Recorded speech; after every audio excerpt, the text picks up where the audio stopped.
I moved into my grandfather's old house about 3 weeks ago. He passed away suddenly. The country home felt like the perfect place to gather my thoughts. I remembered the good times I had there as a child. The creaky floors and dusty antiques reminded me of those days. I thought the silence could be good for me. The first few nights were quiet. I unpacked, arranged my things, and tried to keep busy. I loved the way the light came through the old windows. But on the second night, something changed. I woke up to piano music playing softly downstairs. I froze. I was sure my grandfather hadn't touched that piano in years. My mind raced. Was it a draft? I felt a mix of nostalgia and unease. Despite my better judgment, I got out of bed. I crept down the hallway, and the floor creaked under my weight. The house felt heavy, like it was holding its breath. When I reached the living room, I stopped. The piano was quiet now, but I heard soft laughter. I glanced around, but I didn't see anyone. I pushed the door open wider. The room was empty. The piano sat still, its keys untouched. I felt a chill run through me. I shook my head and convinced myself that I was tired. The next few days got weirder. Objects started shifting places. A book I remembered putting on the shelf found its way to the coffee table.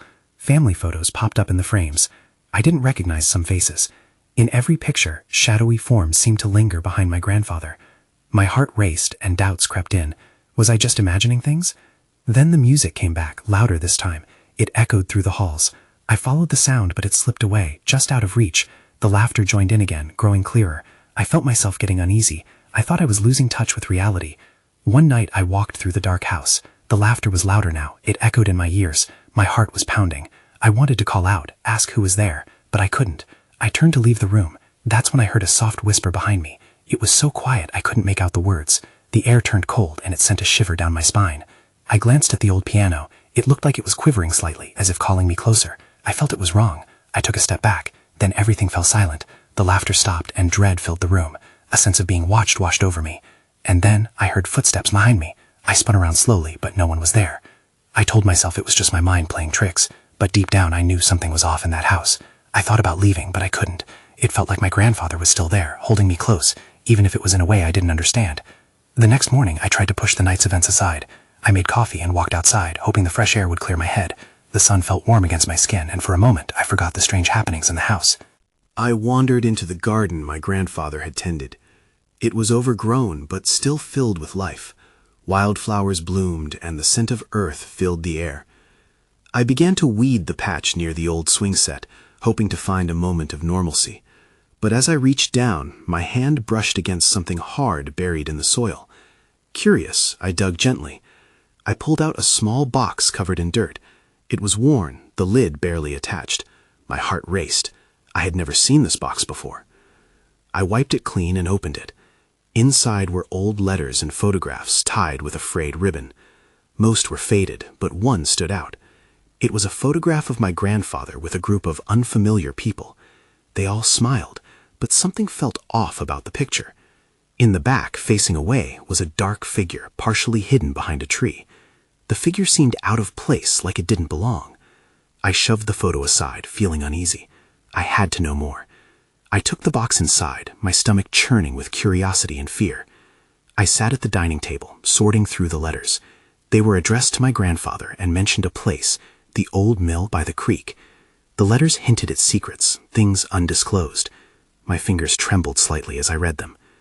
"What secrets did you hide, Grandpa?" I whispered to the empty room. As I read one letter, I noticed the air around me grow heavy once more.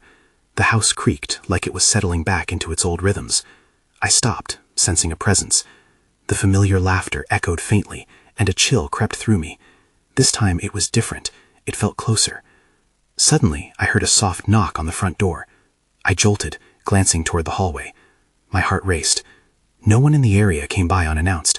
There wasn't even a mail delivery today. "Who's there?" I called, my voice shaky.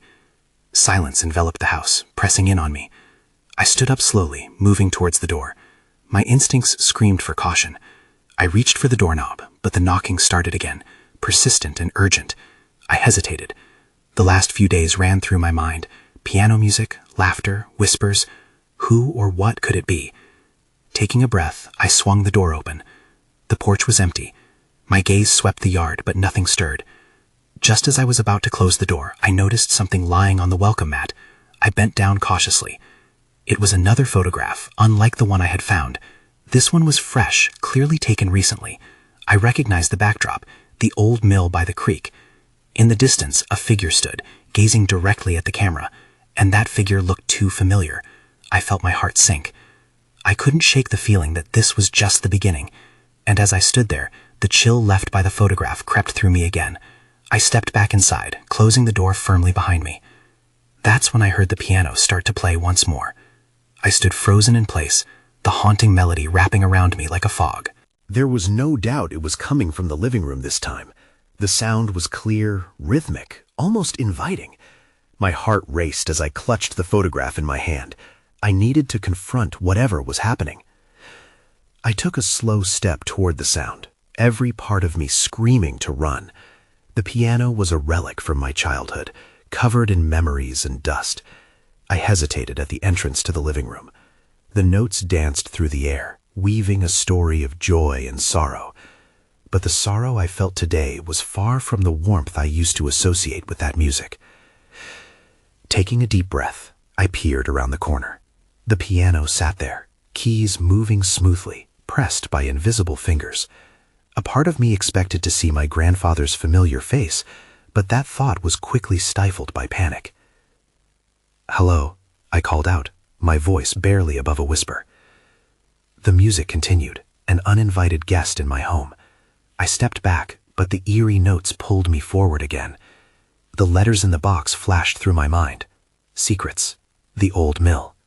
I glanced at the photograph still in my hand. The figure seemed to stare back, challenging me. As I crept closer, the playing suddenly stopped. Silence rushed in, filling the room with an overwhelming weight. I stood there for a moment, hesitant to break the quiet. Then, from the corner of my eye, I noticed something flickering. A soft light filled the hallway, illuminating the path back to the front door. I turned. The door stood ajar, the light beckoning me. I stepped through the threshold, moving toward the glow that flickered like a candle flame. Outside, the sunset was striking, hues of orange and purple spilling into the sky. But the light wasn't from the sunset. I followed it toward the old mill, my heart pounding with each step. I couldn't ignore it. I felt some force urging me forward, a mix of fear and curiosity driving me to uncover the truth. As I neared the mill, the laughter returned, echoing through the trees. They felt alive, whispering secrets I couldn't quite grasp. The wind rustled through the branches, making the shadows dance. Was I losing my mind? Had my grief over my grandfather turned my world upside down? But I knew I had to find out. Maybe the mill held the answers. The letters hinted at buried truths. I reached the door and pushed it open with a creak, stepping inside where the light pulsed softly. That's when I saw it. A figure standing at the far end of the room, illuminated in an otherworldly glow. A chill shot through me, and my breath caught. I blinked, but he remained in place, looking right back at me, his expression inscrutable. "Who are you?" I managed to say, my voice trembling. He didn't answer. Instead, he pointed toward a small wooden chest in the corner, as if urging me to come closer. The shadows around him shifted, and I could feel the weight of the air thickening once more. "I'll regret this," I muttered, stepping forward. The moment my foot touched the old wooden floor, the laughter erupted around me, in my ears, echoing from every wall. It was relentless, drowning out my thoughts. I reached the chest, my trembling hands brushing the surface. Uncertainty loomed over me, but deep down, I already knew that some doors should be left closed. Yet there I was, preparing to open it, unaware that whatever lay inside could change everything I thought I knew. As I lifted the lid, the squeak of the hinges seemed to pierce through the maddening laughter. The chest opened slowly, like a secret being revealed. Inside, I found a haphazard collection of items, letters tied with faded string, dusty books with cracked spines, and a small wooden music box. But it was the last item that captured my attention the most. I reached for the music box, feeling its smooth surface beneath my fingers. The moment I touched it, the laughter faded into a soft hum, blending with a melody so familiar it sent shivers down my spine. It wasn't the same haunting tune from the piano, but something deeper, something that felt like home. Tentatively, I opened it. The tiny ballerina inside twirled gracefully to the tune. A wave of nostalgia washed over me, but it was quickly overtaken by a chilling realization. This box had not just belonged to my grandfather, It felt like it was part of him. The memories attached to it surged back. I remembered the times he sat in that old chair, the music box in hand, sharing stories of his youth. Suddenly, the figure in the corner moved. I dropped the music box, heart racing as I spun around. My pulse quickened when I saw the man now standing closer, his face still shrouded in shadows. I blinked, desperate to make sense of it all. Was he a ghost, a figment of my imagination? "Who are you?" I shouted again, frustration lacing my fear. "What do you want?" He stepped into the pale light of the mill, and recognition washed over me. It was no stranger. His features mirrored my grandfather's, sharp jawline, gentle eyes. But there was something different in his gaze, a weight of sorrow that tugged at my heart. I was about to speak when he gestured toward the chest again, insistently. "Wait, you knew about this?" I asked, still trying to make sense of everything. It didn't feel right, my grandfather showing up like this. I didn't want to believe it was him. He nodded, the flicker of light around him intensifying for a moment before settling again. My stomach churned. "Why did you leave me this? What happened here?" With another tilt of his head, he pointed once more at the music box, and the air buzzed around us, heavy with secrets. I recalled the letters, their cryptic lines about the truth hidden beneath and the legacy untold. It made sense now. This music box was a clue, a portal to what my grandfather wanted me to discover. But my gut twisted. If it was tied to him, what other truths could it reveal? The laughter returned, louder this time, as if echoing through the memories of the room. It consumed me, and I stumbled back, gripping the edge of the chest. Then, just as suddenly as it started, the laughter stopped, leaving behind a suffocating silence. I looked back up, but he was gone. Panic flooded through me. "Come back! Where are you?" I shouted, but the mill remained still, shadows creeping around me. Then my eyes landed on the music box again. It lay open, and the notes still lingered in the air like a fading ghost. I had to find out more. If the music box was a part of my grandfather, I had to know why it came to me now. I could feel it had a story to tell. As I leaned down to pick it back up, a shiver ran down my spine. I heard footsteps behind me. Someone, or something, was coming. I turned slowly, heart pounding against my chest. I didn't want to believe it, but the creeping dread filled me. It felt too quiet, too still, and yet there it was again, the unmistakable sound of footsteps, slow and deliberate. "Hello?" I called out, but my voice wavered. The sound continued, echoing off the walls, growing closer. I searched the shadows, but all I could see was the darkness that seemed to pulse with a life of its own. Then the footsteps stopped. I held my breath, straining to hear if there was anything more. In that moment of silence, I dared to reach for the music box again. But before I could grab it, a low murmur broke the stillness, a voice I almost recognized. That same tone my grandfather used when he was about to share one of his cherished stories. "Do you remember?" I stiffened, that eerily familiar sound sending shivers down my spine. I turned again, looking for the source, but there was nothing but shadows. My mind raced. Was it him? Or had the mill truly driven me to the brink of insanity? "Show yourself!" I demanded, the edge of my fear spilling into anger.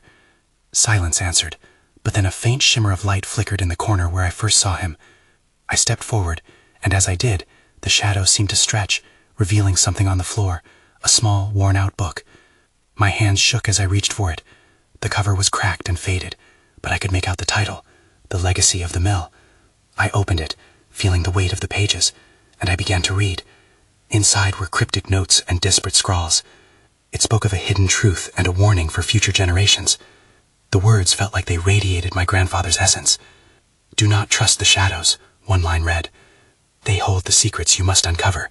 But beware, for some truths are best left buried." I swallowed hard. This was more than I bargained for. My mind raced with unspoken questions. Was he warning me of something? What lay hidden in this mill that I had yet to understand? Just then, I heard a rustle behind me. Without thinking, I slammed the book closed and spun around. There he was again, the shadowy figure hovering just outside the light, his expression filled with urgency. "Why are you here?" I whispered, feeling like I was talking to a ghost, but I needed answers. He pointed again, this time at the book. I could see a flicker of desperation in his eyes, begging me to comprehend something vital. The room felt charged with energy, and I was on the brink of a revelation, yet I still couldn't grasp what it was. Then it hit me. The letters I found in the chest, the laughter that echoed through the space, and the music box with its nagging melody. This was all connected, and I was the one meant to unravel it. I took a step toward him, seeking clarity, but before I could reach him, the shadows deepened, swallowing him whole. "Wait!" I shouted into the growing darkness.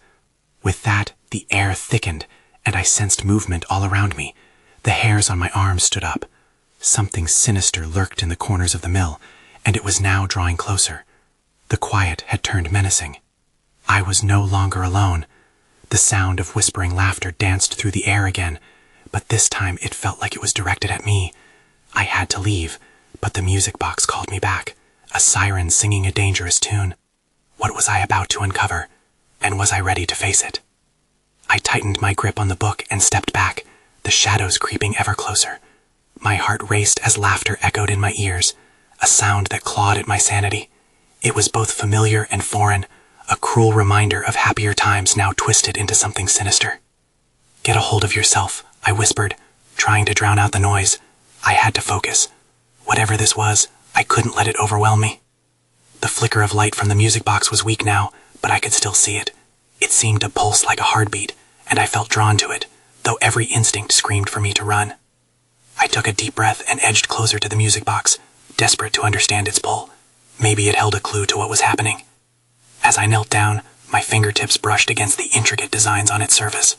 I hoped that opening it would make things clearer. Just before I could lift the lid, another rustle broke through the air. Someone was definitely in the mill with me. I twisted around, scanning the darkness. A figure shifted at the far end, just out of reach of the light. My heart thudded in my chest, and terror gripped me. "Who's there?" I called, and my voice wavered despite my efforts to sound brave. The laughter stopped suddenly, replaced by a heavy silence. "It's time to see," the voice from the shadows echoed, deeper and colder than before. "What do you mean?" I shouted, suddenly feeling small and foolish. I had come here seeking answers, yet all I found were riddles wrapped in darkness. I needed to stay calm. I took another cautious step toward the figure, but my mind raced with questions. Was this a part of whatever was haunting the mill? Or was it something connected to my grandfather's legacy? The book weighed heavily in my hands, as if it were alive with its own urgency. Perhaps there was a deeper meaning behind my grandfather's warning. The idea sent a fresh wave of determination through me. "Show yourself!" I demanded again, more fiercely this time. I felt the shift in the air, the mirror to my defiance. The figure stepped into the flickering light, but what emerged left me gasping. The ghostly outline resembled my grandfather, yet there was something different. The eyes, once warm and comforting, were now dark and vacant. A chill ran down my spine. "Why do you linger?" he whispered, the sadness in his tone feeling like a heavy weight. "You must find the truth before it finds you." I stumbled back, my breath hitching. "What truth? What are you trying to tell me?" He hesitated, eyes searching mine as if seeking something he lost long ago. Then, just like that, he faded again into the shadows, leaving me alone with nothing but the low hum of the music box. Panic flooded my senses.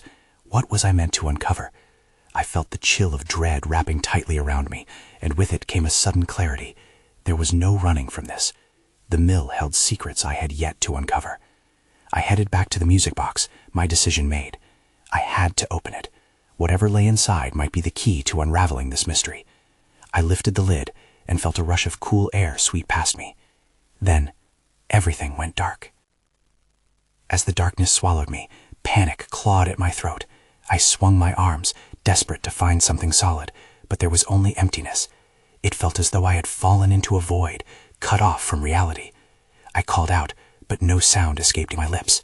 Fear consumed me. Then, just as suddenly as it began, the darkness lifted. I found myself back in the mill, but everything was different. The shadows that had once pressed close now flickered like candlelight, dancing in my periphery. A sense of unease hung heavy in the air. My hands trembled as I looked around. The music box sat before me, the lid still open. The soft tune had resumed, but now it played a stark melody, one that sent shivers down my spine. I could feel it echoing in my bones, resonating with a strange energy.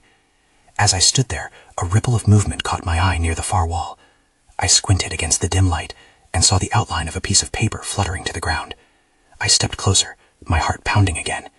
In the back of my mind, I wondered if this was part of some twisted game. Bending down, I picked up the paper and realized it was a letter. My grandfather's elegant handwriting sprawled across it, but the words seemed different, frantic, almost desperate. I ran my fingers over the familiar strokes, searching for a comfort that wouldn't come. "Dear Chloe," it began, "if you are reading this, then something has gone terribly wrong. There are secrets hidden within the mill, secrets I tried to shield you from." The music box is a key, but it also binds. The hairs on my arms prickled as I read on. You must confront the truth. Beware the shadows. They are not just figments of fear. I have uncovered something dark. The letter ended abruptly, as if it were torn from the page. I felt a cold wave rush through me. What had my grandfather discovered? My breath quickened, and I looked around as if the shadows might leap out at me. I had thought I was on the verge of understanding, but now I felt adrift.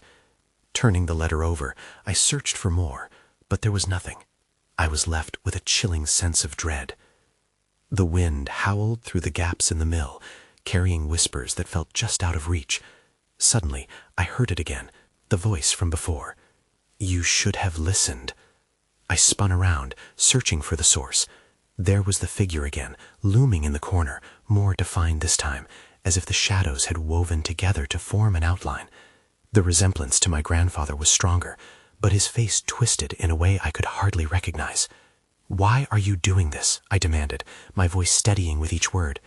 "You were warned," he said, his voice a haunting echo of the past. "You dove too deep." Before I could respond, the shadows around him grew darker, swallowing the figure whole. My heart raced. I had to uncover the truth quickly. Whatever my grandfather had discovered, it was trying to keep me from it. I turned back to the music box, resolve flooding through me again. I had to play the tune again. Maybe it would unlock more secrets. But as I reached for it, the temperature dropped sharply, and the air became heavier. That's when I saw it, a shape in the shadows, forming a body. It approached me slowly, and with it came the echo of laughter, delightfully tainted. I froze. Someone else was in the mill. I couldn't move. The figure stepped into the flickering light, and I blinked, trying to make sense of it. It was a child, a little girl. Her eyes glinted with mischief, but something in her gaze sent a chill through me. She looked almost familiar, but I couldn't place her. "Who are you?" I managed to choke out. Her laughter rang out, sharp and eerie. "You are not supposed to be here, Chloe." "Neither are you," I shot back. "What do you want?" Without answering, she danced around the room, her movements fluid and playful. The shadows flickered with her every motion, twisting and curling. I felt trapped in a web of darkness and light, unable to find my footing. I had to remind myself of my purpose. I was here to uncover the truth, to figure out what my grandfather had meant in his letter. I took a cautious step toward the music box, my hands trembling. "Is this about the music box?" I asked, desperate for any clue. "What does it do?" She stopped and turned, staring directly at me. "You have to listen, but you might not like what you hear." "Why are you doing this?" I asked again, my voice more urgent now. "What do you know?" With a small grin, she pointed behind me. "It's not just a game anymore." I whipped around, but there was nothing there, just shadows and the desire to escape. My mind raced. The laughter echoed around me again, but this time it sounded twisted, as if it belonged to something deeper, something more sinister. Dropping to my knees, I scooped up the letter again, searching for guidance. I flipped it over and over in my hands, trying to pull clarity from the chaos. The girl's laughter faded to an unsettling whisper, and I felt a dark presence creeping in. The shadows stretched longer, reaching toward me. "Tell me what's going on," I demanded, panic clawing at my throat. I turned back to the child. "Please."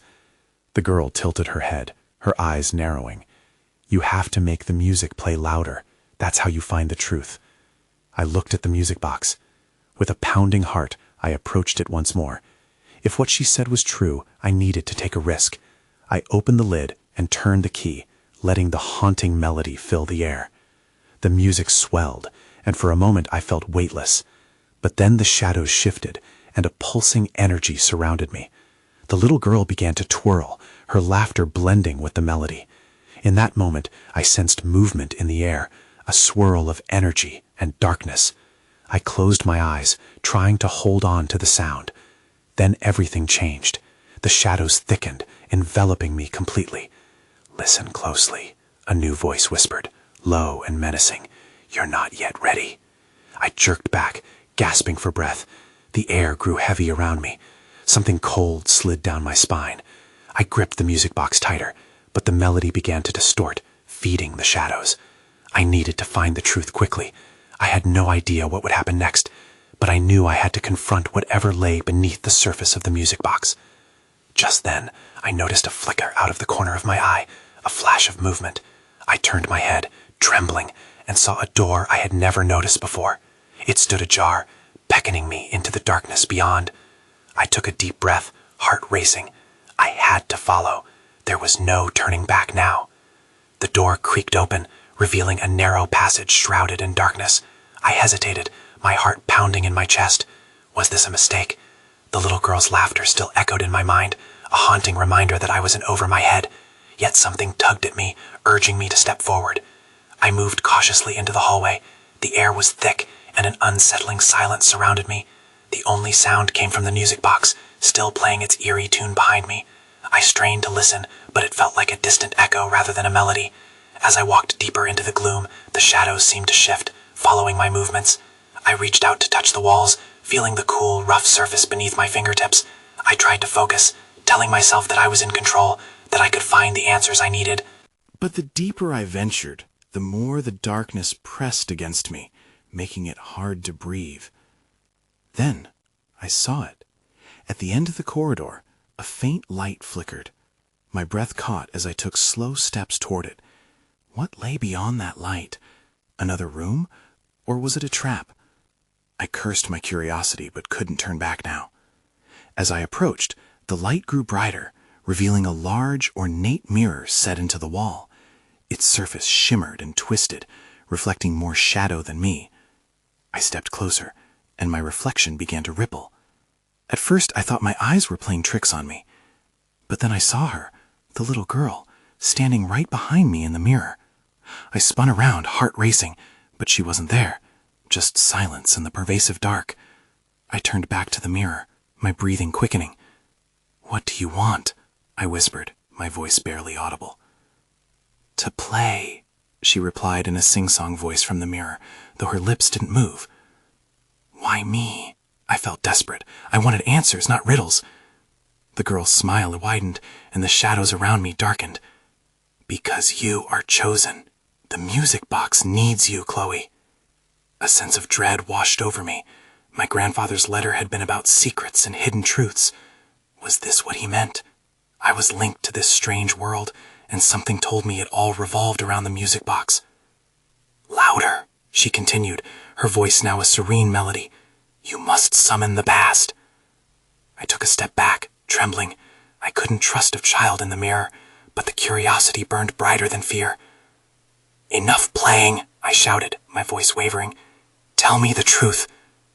The room shuddered at my words, and the light exploded, spilling chaos. The fragments of shadows howled, swirling around me. Panic surged through me as I felt a pull, a powerful force trying to drag me into the mirror. I grabbed the edge of the frame, desperate to hold on. The music box suddenly blared louder, shaking the very ground beneath me. The shimmering surface of the mirror twisted, revealing scenes from my grandfather's past, faded memories, joyful days, darkened by shadows. That's when I saw it. A familiar face appeared in the mirror, etched with sorrow. My heart sank. It was my grandfather, but there was something different about him, something unsettling. I needed to know more, but I felt myself slipping. I was caught between the mirrors and the music, the truth teasing me just out of reach. And then the shadows lunged for me, pulling me toward the glass. It was now or never. I had to unravel this mystery before it consumed me. I shut my eyes tightly as the shadows clawed at my body, a suffocating force wrapping around me. The music box still played, and somehow the melody stung sharper, filled with urgency. I gripped the mirror's frame, its goldness grounding me in the whirlwind of chaos. "Make it stop," I cried, knowing instinctively that the truth might lead to my salvation, but the pull was intoxicating. I had to confront whatever was trapped in that mirror. With every ounce of willpower I could muster, I summoned the last reserves of courage. "Show me the truth," I shouted. The shadows froze momentarily. The mirror's surface rippled as if my words had disrupted the current. I held my breath as the music shifted, twisting into a harmony that echoed the very core of my being.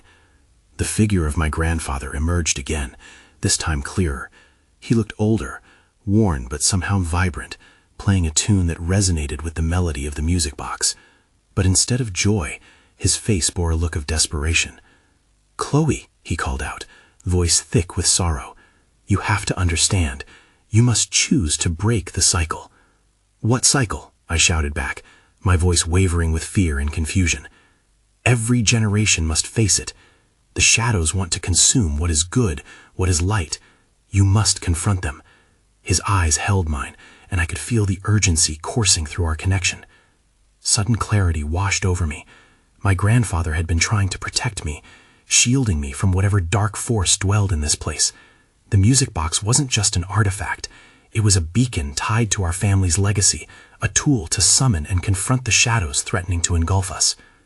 "Remember the letters," he urged, a hint of panic creeping into his tone. I shook my head, thinking back to the words I had unearthed earlier. "What do you mean? What did you find?" The shadows shifted, dark tendrils reaching out as if sensing my resolve. The air grew colder, swirling with an ominous energy. My grandfather's image wavered, but his voice remained steady. "They are bound to the secrets of the mill. You must face them, Chloe.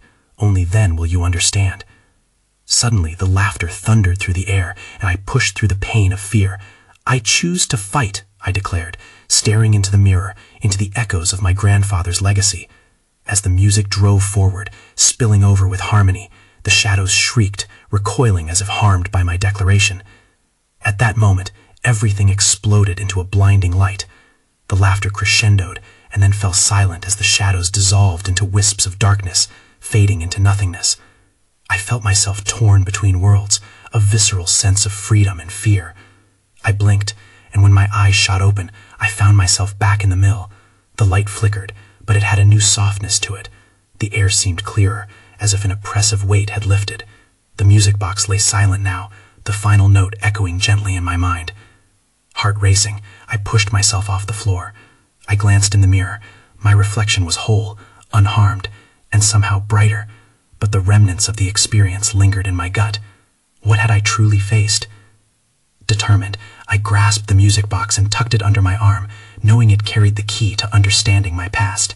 I turned toward the door, ready to step out into the light of a new beginning, but warm, inviting sunlight greeted me, along with an unsettling thought. I looked back at the mill, a sense of unease settling in the pit of my stomach. Had I truly broken the cycle, or merely postponed it? As I stepped outside into the open air, doubts seeped into my mind. I felt watched by unseen eyes, shadows dancing just beyond the edge of the woods, whispering secrets I wasn't ready to hear. I didn't want to believe my battle was over. I took a deep breath, heart still racing. I could feel the weight of my grandfather's legacy in my veins, replicating his warning, resonating through everything I had learned. As I drove back to town, I cast one last glance toward the mill. The darkness had retreated for now, but I could still feel it lurking, waiting patiently. I knew that encounters with the unknown could only be postponed, not eliminated. I moved to a different city after that. Sometimes I wonder if those shadows still gather dust in that old mill, if they remember me. And as I catch fleeting moments of the music playing softly in my mind, I remind myself that I decided to fight. But mostly, I try not to think about it.